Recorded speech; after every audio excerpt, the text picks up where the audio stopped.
Here we go. Now, I was going to go to bed. I was even going to leave this commentary until I hear some diss tracks going back and forth. But I just knew since Drake is on tour and just him being him, he was going to respond in some pettiness via social media. Honestly, this beef had me thinking of so many different things. For one, right now we should bask in the ambience of this because after they retire, I don't know who they're going to pass the baton to.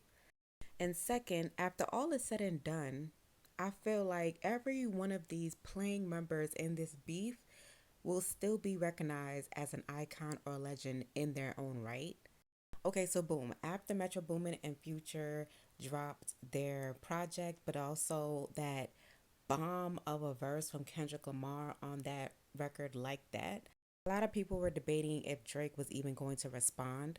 Some were saying that they would rather J. Cole respond to Kendrick. But being that there are so many people coming out against Drake right now, he has no choice but to respond. Whether it's in his own way right now, but later on, whether it's on a project or on a diss track, he has to respond. Right now, Drake could play it like this: I'm so great and I'm so much of a legend that all these dudes want to take my spot.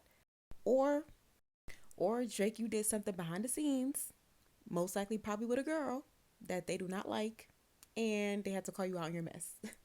It is very predictable of Drake to respond in pettiness, pure Scorpio way. But I am expecting a song or a project or something or freestyle that is going to go at these dudes' heads. But this is why I think before he gets to Kendrick, he is going to be petty, maybe drop a song that can be played in the club that has a lot of heat with it going against Future and Rick Ross. Future and Rick Ross equally knows how to be petty, and they also know how to put together a well put song that's going to go after somebody or diss somebody in a song. I feel like with Future and Ross, you can be petty and talk about your girls, your money, status, those type of things. But when it comes to cold lyricists like Kendrick, Cole, Pusha T, you got to be meticulous with this. Aside from recent shenanigans that Drake has been doing, he can really rap his ass off, and I think a lot of people forget that since he can troll with the trollers on the internet. J. Cole snippets from his upcoming album and every feature that he has been on so far has been on a whole nother level. Fire. It's almost like he has been getting better and preparing for this moment, honestly. To go on that record with Drake and says, yes, we the big three, but I feel like Muhammad Ali, yeah, he ready. Whereas Kendrick has always been to me like the silent killer. People always mention his consistency within the debate of whether he's ready or not for this type of beef. But just because someone has not been consistently putting out records as much as Drake or projects does not mean they haven't been recording, does not mean they haven't been working behind the scenes and getting better.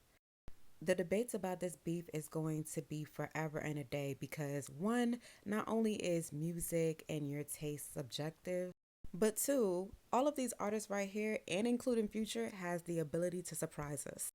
And throughout this all, 9 times out of 10, we are going to like every one of the songs that they're going to come out with that's throwing shots at each other. Now, in the spirit of hip hop and it being a sport, I'm here for the back and forth, and honestly, I believe that the men in hip hop needed to step it up. So, let me know what you guys think in the comments below.